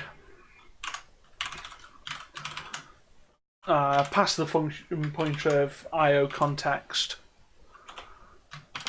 Run. And we'll pass it with I/O, the address of I/O. So we're passing the same I/O context to both. And then we're going to join the threads. I'm going to learn to type as well at some point, but there we go. And I don't think we need that line in anymore. So what's going to happen now is, because I think those strands are what's going to happen. Right, let's get this run off, and then I'll go back and sort of read through why this works. But I think this is actually just going to work right. Apparently I'm wrong, because, oh yeah, I've only installed x64 Boost, so let's have x64 compilation. Whoa, whoa, whoa, whoa, whoa, whoa. Have I got to run this in release mode as well? Have I not installed everything quite right here? Yeah, that's going to work now. Okay, so the two timers are working in sync with each other. That's not too bad. That's fine.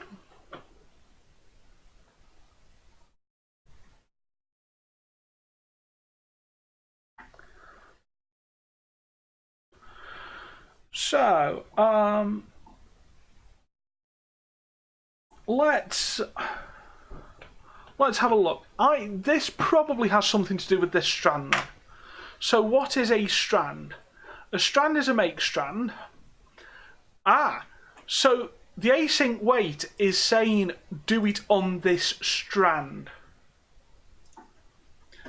The strand class template is an executor adapter that guarantees that for those handlers that are dispatched through it, an executing handler will be allowed to complete before the next one is started. This is guaranteed irrespective of the number of threads that are calling IO context run. Of course, the handlers may still execute concurrently with other handlers that weren't dispatched through a strand, or were dispatched through a different strand. So the strand is saying, the strand is essentially locking and going, okay, you can't do anything because something else is already going on this strand, even if it's on a different thread.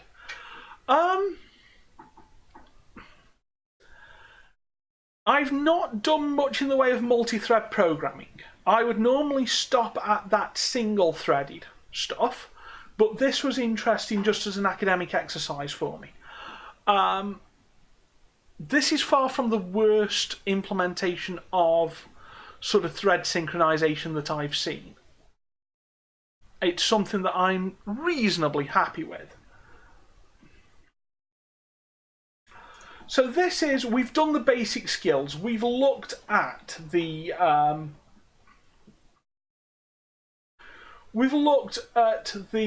what ACO does regarding timers, which is cool beans. So let's have a look at the datetime protocol and at sockets. So first off, again, let's go through these. Let's say that once we've done this, or the next tutorial, we'll call it for tonight, and then we'll come back on Thursday with the idea that we're going to try and implement some of what we've learned tonight in the bot itself. And if you guys can give me some feedback on Discord as to whether you think that this was a good way of going about things, you know, making small test projects, learning, and then in another stream implementing what we've learned, or whether you prefer to kind of go a bit quicker and me to do more work off stream. I just think that with the other night us struggling so much by trying to learn this and implement it at the same time, we probably need to start separating that out and go a little bit slower. So we're now going to bin this lot off, apart from obviously whatever's in PCH, because we're going to use ACO again. Let's make it the reasonable assumption that we're doing that. Let's kill all that off. We know that we're going to have an int main. We know that it's going to do a return 0 at some point. So let's have a skeleton program back. And first off, we're going to, they're doing a using. So, do you know what? We'll go with it for now. It's a using, not a using namespace. That's not so bad then. Boost, ACO, IP, TCP is what we're using here. And our int main is actually going to have to take what we pass it.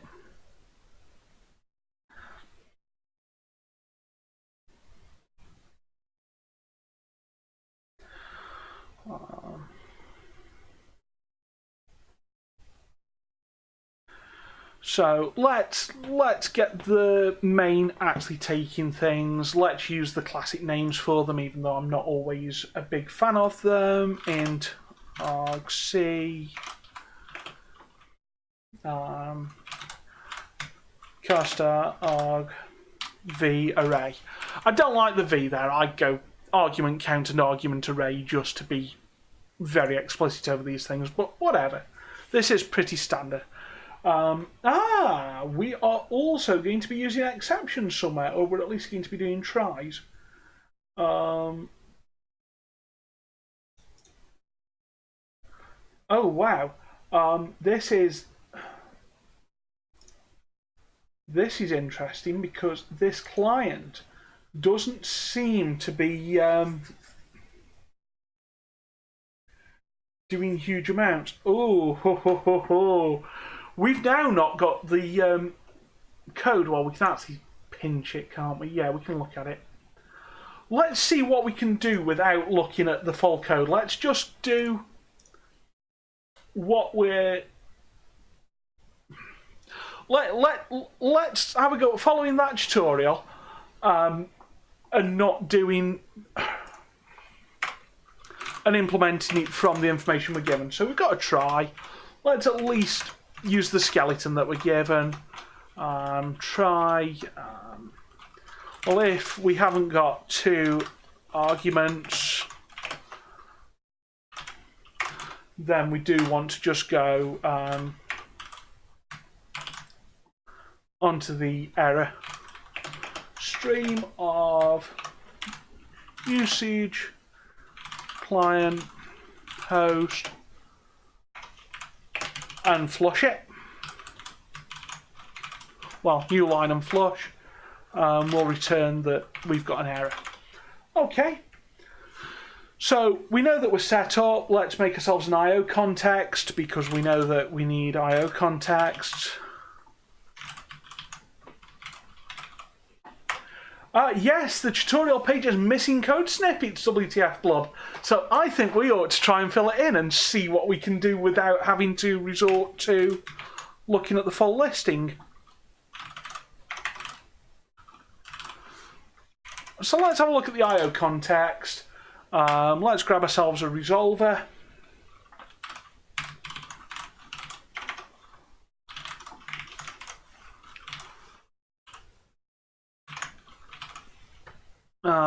Yeah, actually it's like that. So we've got ourselves a resolver. TCP has no member resolver. Okay. Does it not? Yeah. Type def to be resolver, so I disagree. Wholeheartedly, I think it does. I think if we do a quick build, let's just throw the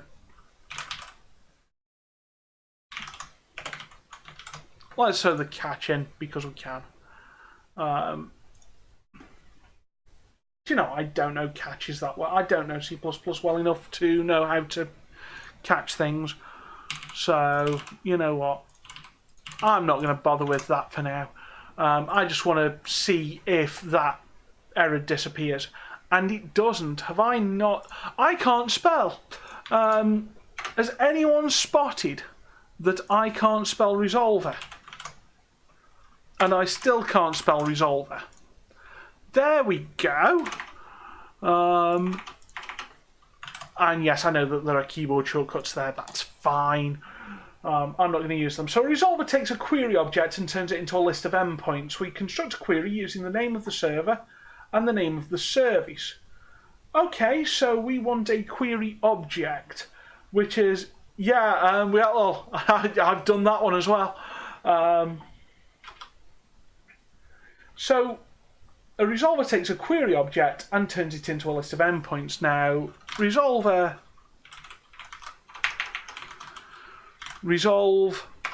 because we know we can do it this way, and it takes in argv1 and daytime, because we're using a client for the daytime thing, and that will return us an IP TCP resolver iterator.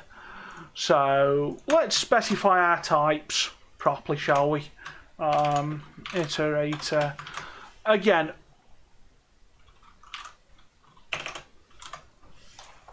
Again, we could quite easily use auto at this point. So we've got the iterator for the list of endpoints. We're going to check them. So Boost ACO Connect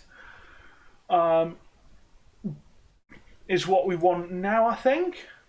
It's claiming, because it's saying that we're going to get an iterator of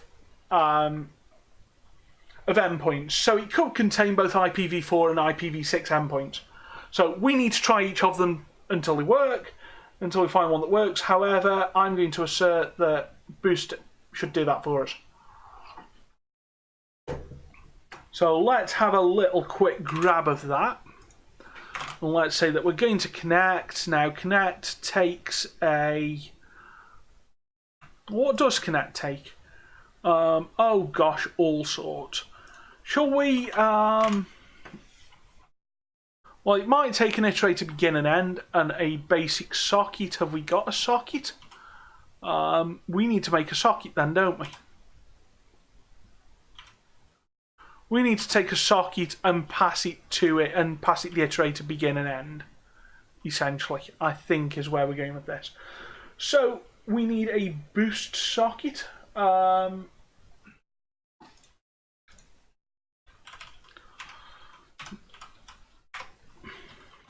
TCP socket.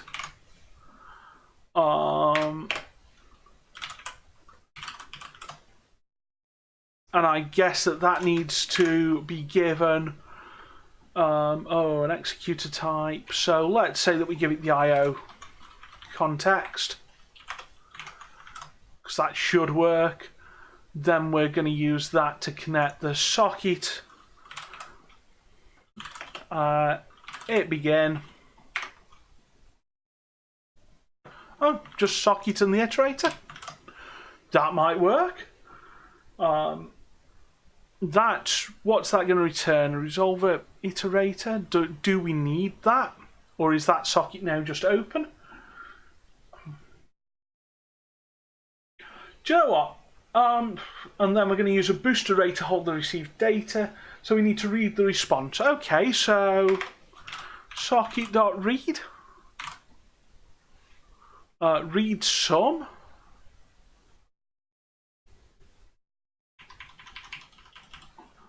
Let's just try read some. It'll block until 1 or more bytes have been read successfully. It wants the buffer. It wants. Yeah, it is better than read stuff. It is, I think. So socket.read some, and then we're going to throw it into a boost ACO buffer of data and size. Okay. Boost ACO buffer of something like data and size. So size is going to be a size tier, I think, and data is going to be a boost array. What does buffer take? Yeah, it takes a const buffer. It takes a const void pointer to data and a size in bytes. So I think that's probably not an unreasonable thing to go for.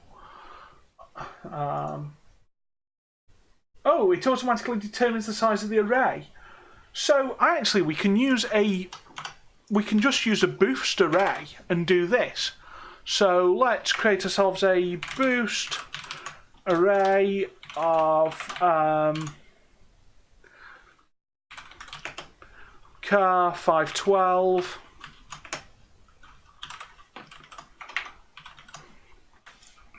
Which is fine.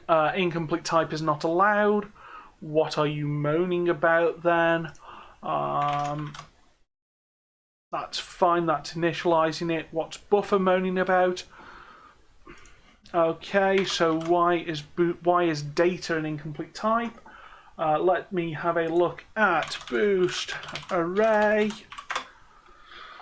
Just quickly on the other screen to see what we have to do here. I just want to quickly get some syntax up on this.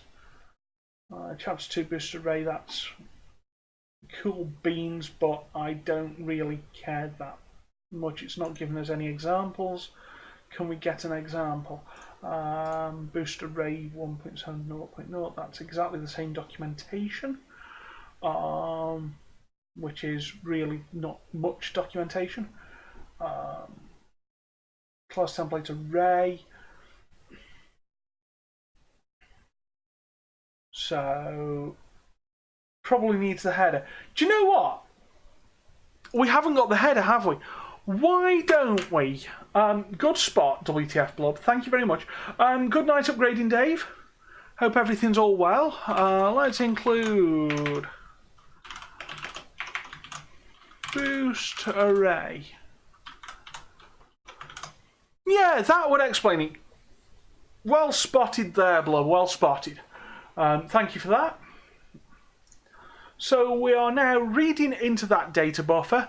I'm not going to bother with the handling of exceptions because I don't know how to do that yet. Oh wow, that's used that style. Okay, I'm going to stick with that style just for now. So we've got our read sum into the buffer, and we probably want to... we've got to loop in. Okay, Boost ACO Connect. Okay.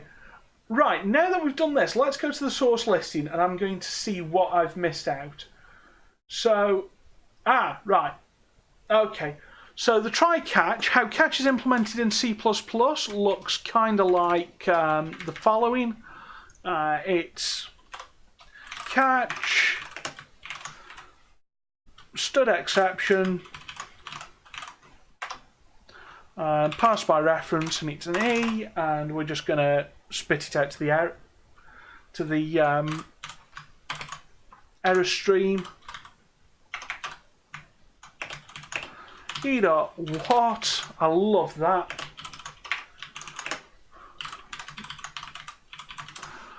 So that's the error handling part of it. Connect. Yeah. Oh, we want to connect. Yeah, to the iterator. Which is a TCP resolver results type. Okay. Apparently it's one of those. Avoid unnamed objects with custom construction and destruction. Well, the reference source doesn't care about that particularly. So we've got and now all of this gets wrapped in. Now, I don't like this style of loop. I prefer while true, but whatever, let's run with it. So we're getting data, which is they're calling buffer. We need an error code as well. So boost system error code error size T len. So now we're trying to actually this returns how much we've read. And then we're going to check on that because we're going to say, well, if the error yeah, we also need to pass in a error code. So we need to pass that in so that we can grab out what the error code is. If we are a boost ACO error EOF, so for an end of file, we'll just break because we're done. If we've got an error that isn't that, then we'll go bang. Boost system error, and it'll be that error. And failing any of that, we're going to do something that I've never seen before, but go on, stud C out. And instead of passing the streaming operator, we're going to do .write. Apparently. And the reason we're doing that, well, data, because it's the buffer, so maybe that should be renamed to buff. And we need to pass in the amount of bytes to write because we're not getting null termination. So this is saying we want to write only this amount of characters to the output. So now, is there a synchronous TCP daytime server that we can go off? So daytime protocol. Are there any good daytime servers that we can try?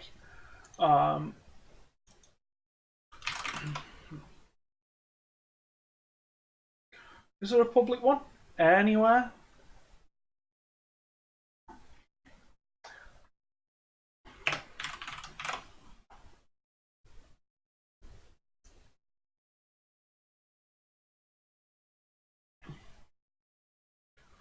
Okay, we can use the daytime protocol on the NIST servers. So let's go and grab that. At the moment, if we tried to run this, it would tell us to go away because we need to pass the host in. That's fine. Let's go into our properties. All. Can we... How do we do this from here? How do we pass arguments? Command arguments. That looks good to me. So I'm going to pass that time server. Then run that up. And yep, that is come down from the network. I think on the grounds that it's now about 20 past 10 my time of an evening, we're going to call it here. We're going to look at... we are going to look at more networking on Thursday. We're going to look at more of the tutorials, I think, on Thursday. Thank you very much, everyone, for being here and for being so patient. And I think we should... Well, let's have a look at the hosts first. They're the same as we had earlier, so all the thank yous still stand. We're going to look at trying to pass on some love. So, if anyone knows of someone that you'd like to pass some love to, please let me know. Failing that, we have a couple of people who are online. Brandon Satram, I have not yet thrown any viewers his way, doing ML, well, machine learning and IoT stuff, the Motion Mesh ML and IoT project. So it looks like he's got wires and Visual Studio Code and chippery. That looks interesting. Robert Tables is doing Gatsby.js, mobile design, hook, style components and AWS stuff. Honest Dan is doing Taco Tuesday minus the tacos, game dev in Unreal Engine 4. Ninja Bunny 9000 is doing Python Hangout. That could be interesting, actually. Plus, I don't think I've passed them a follow or a host. Oh, it looks like they've got hardware as well. This is looking like the winner. Or there is Lana Lux doing game dev. I think Ninja Bunny 9000. I partly think that because I love that name. So, we're all going to go and say hello to Ninja Bunny 9000. Please be wonderful people as always. And I will see you all on Thursday evening at about the usual time. If that changes, I will let everybody know in the Discord or on Twitter. Let me quickly hit the social button. So yeah, come and join the Discord. And hopefully we can all be wonderful people with Ninja Bunny 9000. Thank you and good night.